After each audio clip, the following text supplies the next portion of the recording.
I'm Tricia Grant. I'm the Director of Marketing and Communications at MediaSmarts, and I'm very pleased to be here today with Professor Heidi Tworek. She is a Canada Research Chair and Professor of History and Public Policy at the University of British Columbia, where she also directs the Centre for the Study of Democratic Institutions. Her work explores how new communications technologies affect democracy in the past and the present. Thank you so much for being here today, Heidi. Oh, it's really my pleasure, Tricia. So I want us to talk today all about finding reliable information. And I know your work sits at the intersection of academia and public policy, and you're exploring how democracy is shaped by how all these digital platforms and global communication are evolving. And obviously misinformation and disinformation run through so much of this. And could you walk us through a little bit about that part of your work and why it's become such a focus? Yeah, so to do that, let me take a step back and tell you how I got here, because it was a little bit of an unusual journey. So I'm trained as a historian, and when I was writing my dissertation, I was looking at how the then new technology of radio was used by Germans in the first half of the 20th century to try to control global politics, economics, culture, and of course, culminating in the Nazi era and its attempts at global propaganda. And at the time that I was writing this, I was writing about this new technology and the ways it gets used for all these problematic purposes. And this was the same moment as the Arab Spring, when so many people were talking in 2011 about how social media could actually foster democracy, and we could use these new communications technologies to foster democracy. So I felt that I was in this very weird disconnect, because I was looking at a moment when the opposite was happening. And this for me was the spur to say, it's really important to have history in these conversations about how we understand new communications technologies, because I'm pretty sure that this utopian vision of social media is going to flip at some point, and we'll realize that the many negative consequences potentially of this new technology. And that's exactly what happened, right? I mean, it's sort of hard to remember that 15 years ago, social media was mostly seen in this really positive vein. It was going to promote democracy, etc.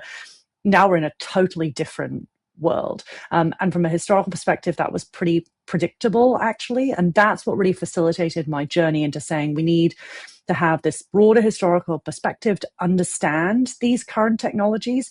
They are not unprecedented. Some things about them are, but lots of things aren't. So let's bring this historical perspective. And then the second phase of this was, of course, you can't talk about these technologies and whether they are unprecedented or not without really understanding them. So that was sort of the next part of this journey after the PhD, was how do I almost get my second PhD in really learning and understanding how do these platforms work? What are the consequences? What are the methods we can use to understand how they function, but also really importantly, how they affect people and how people interact with them. So then the sort of third and final stage of this is really bringing that academic discourse into the public policy conversation, which we've obviously been having for now nearly 10 years, about how we regulate these platforms, what actually is the role of government regulation, and how do we find the right balance here between platforms that really enable freedom of expression, but also keep all of us safe. So hopefully we land somewhere in the middle, right? Not the utopian vision, not the dystopian vision, but somewhere where we use the best of these platforms while trying to constrain so many of the harms that we're seeing unfold from them as well.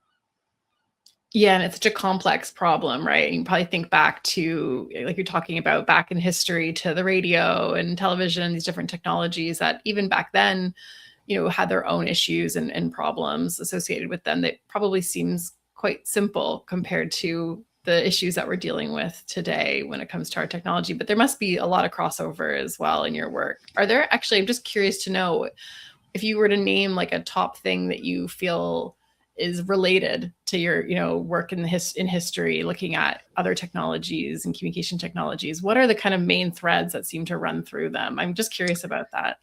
Yeah, there's a couple actually. So one is that these aren't just about content, they're also about infrastructure, right? And that's become, I think, much more obvious with Gen AI, because we're talking about data centers. But it's also true with the internet, where over 95% of our international traffic still runs through cables, fiber optic cables that are undersea cables. And that that's historical. Where they're laid goes back to the mid-19th century with the first telegraph cables, the way they get surveyed by militaries. This has a long history. So I've been sort of beating the drum that we need to think not just about the content, but also this infrastructure. And that all came from my historical insights looking at radio and that combination. That's one that immediately springs to mind.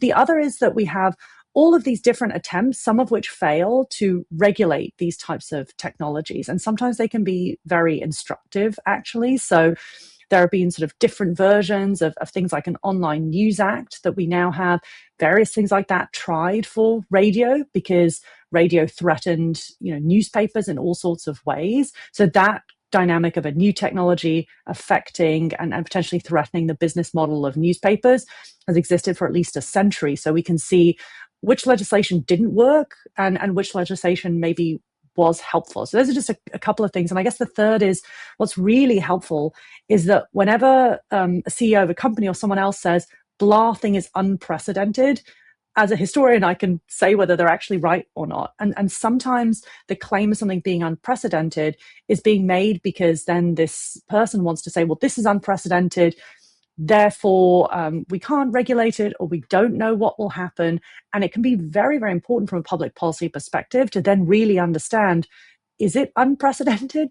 Or also, are there laws on the books that could be applied to this new technology? So rather than just listening to the rhetoric, we actually have some real understanding of this history, and that can help inform public policy, I think, a lot more deeply than just, an adjudication of whether something's new or not. That's not so helpful for public policy, but it's really helpful to know, have laws related to newspapers been applied to radio? Could we do the same thing to social media? Or actually, is it really so different we do need to start from scratch?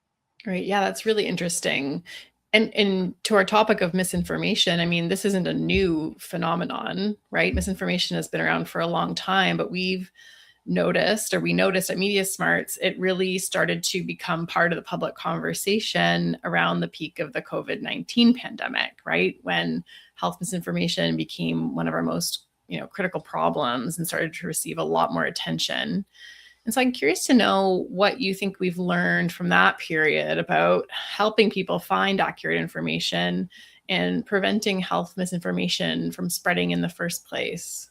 I think we've learned a couple of things. That the first that's really important is that poor quality information comes from several different types of aims. So we often think about the political, right? It's foreign interference, etc. But a lot of problematic health information was coming from people who wanted to sell you an alternative product.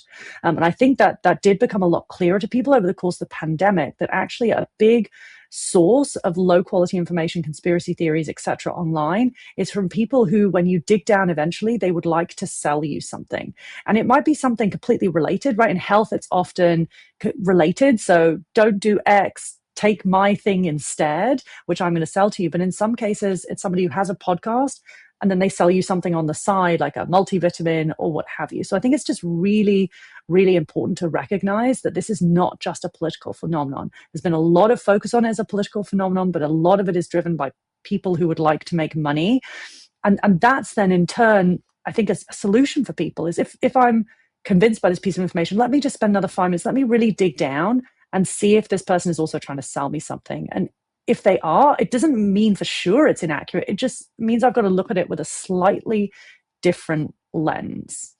And I guess the other thing that became clear over the course of the pandemic is that institutions had to find different ways of dealing with uncertainty around the pandemic. And we maybe didn't always deal with that as well. And that created some mistrust and also confusion. And so some of this is about institutions learning, how do we communicate to people about uncertainty?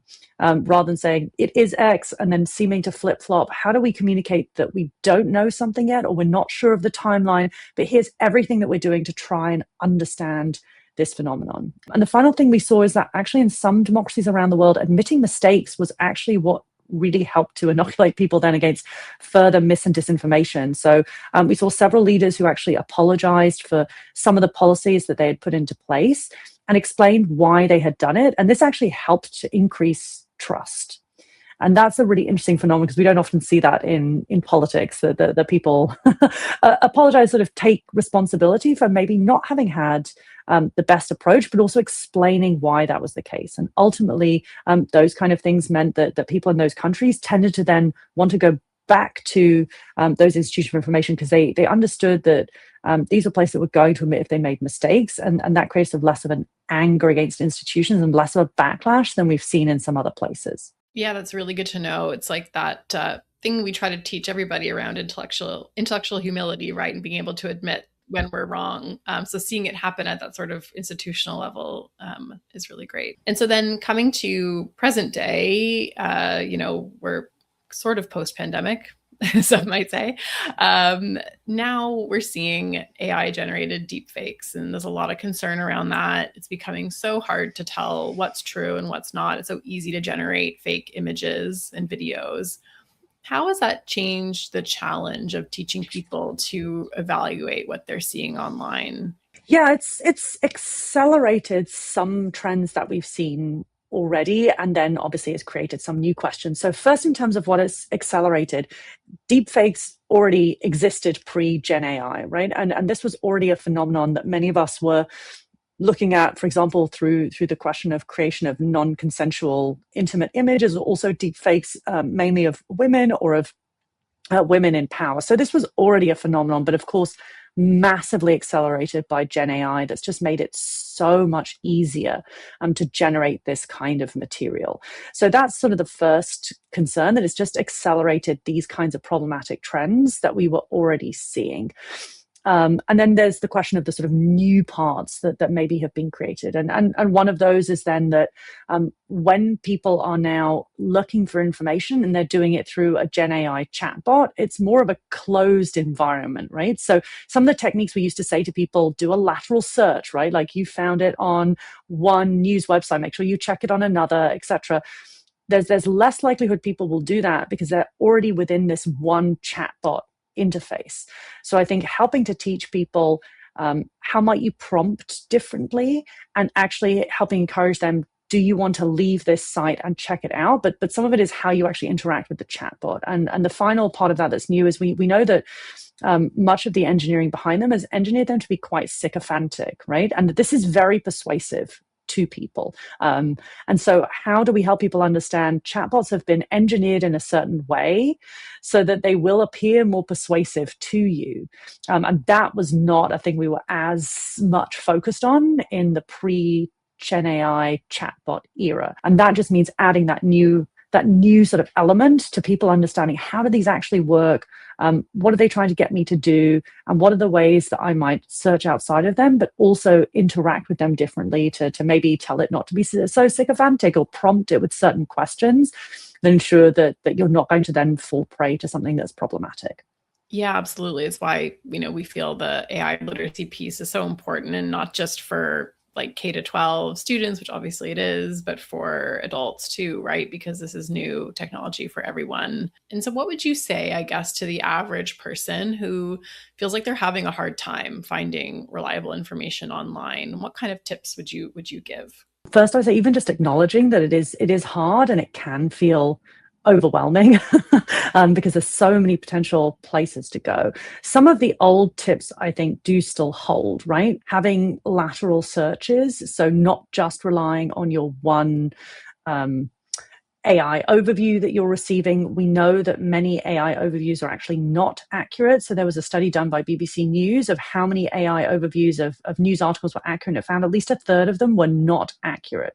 So of course, when your search engine automatically throws that up for you, you might not even realize you're kind of in a Gen AI world, but recognizing, again, if it's something you care about, you really want accuracy, you're going to have to go to maybe a couple of sites. You have to do that lateral checking. Having that list in your head of, here are some places that I know to be reliable sources of information. Maybe one of them is a media outlet, one is something else, etc. Those kind of techniques still remain. The other is that, of course, it's important to just recognize that there are many different motivations for people providing information online. So it goes back to my tip of recognizing that sometimes people are pushing something because they would like to make money. So if you really care about something, or you're about to buy something, or you're going to change your belief set, If you care that much, dig a bit deeper. And then the final one is to think very carefully before you share, right? So if you care enough to share and you don't care enough to spend 10 more minutes checking if it's accurate, maybe it's not worth sharing with other people. We see a lot of that happening, not on classic social media, but of course in private messaging groups, right? WhatsApp, Signal, et cetera, et cetera. But I think just bearing that in mind, if you think you just want to throw it off to a certain group and you really can't be bothered to check it for 10 minutes, maybe it's not important enough to send. And that little pause, that accuracy pause, in some older studies has been shown to actually reduce the amount of problematic information that's being shared. Doesn't eliminate it, but that kind of accuracy nudge does make a big difference. So even those kind of basic things, I think, can still help people navigate what does feel like a very confusing time. Yeah, that's really great. I think sometimes we forget to, like you mentioned about WhatsApp groups and private messages, we think about social media sharing. And I also have noticed even offline, when we're with friends and somebody's says, oh, I heard that this happened, to make it a social norm to say, did you fact check that? My friends know to check before they tell me anything because of my work with MediaSmarts, but it would be nice if that was more of a social norm to say, hey, before you even verbally, share this thing that you heard online, what was your source, right? Was it from an accurate source or not? And so one thing we often talk about is we want people to check information and do all the things that you mentioned and be skeptical, but we don't want them to be so skeptical that they totally disengage, right? What are the kind of possible ramifications of people becoming too cynical about the information that they're encountering online? Yeah, so we do see, of course, the potential problem of then a belief that nothing online is accurate or real. And that has its own problematic consequences for a democracy where you want to have some, shared understanding of reality. Even if you have different evaluations of that reality, you have some shared sense of what is real and what is not. And it also becomes really hard for institutions and others to reach people in that case if it feels like nothing is accurate. So I think there's sort of a couple of ways to take this. One is to say people have lots of good reasons to distrust institutions, and there is a healthy amount of skepticism that's really important, right? We want our institutions to work for us, but we also don't want to blindly trust them. That's also problematic in its own way. But the other flip side of that coin is institutions maybe need to think about how they need to change to make themselves trustworthier in this era, right? What does that mean? Does it mean how they put out their messages, right? Does it mean having more explainer videos? Does it mean having a greater level of transparency? So in other words, it's not just on us, the citizens, to figure out how we trust institutions more. It's on institutions to figure out how do they make themselves trustworthier, both in how they communicate and maybe in how they operate as well. Yeah, that's a really good point. Something we haven't really, done a deep dive into, and I think is really important for folks who are maybe working in communications in government and in various areas to hear. That's great. Thank you.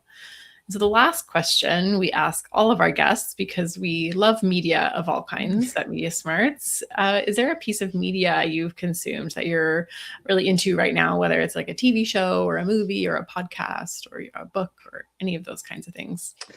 Yeah, so one thing that I really enjoyed watching a couple of weeks ago was the Scrubs reboot. So, most medical dramas are extremely inaccurate and I think enrage doctors for being very... And Scrubs was notorious for actually having consulted doctors very carefully. And although it's an absurdist comedy, that they did a really good job of representing what a hospital is. And they rebooted it very recently. And unlike many reboots, actually did a very good job and it was very funny. So enjoyable to watch. Don't fear if you were a fan that it won't be good.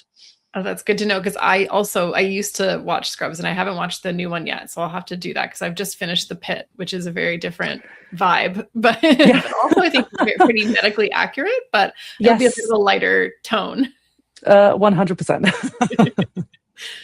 Amazing. Well, thank you so much, Heidi, for taking the time to chat through all of this with us. And I'm sure we'll have many more conversations together as we tackle this really important issue. It's absolutely my pleasure, Tricia. Thank you for having me on.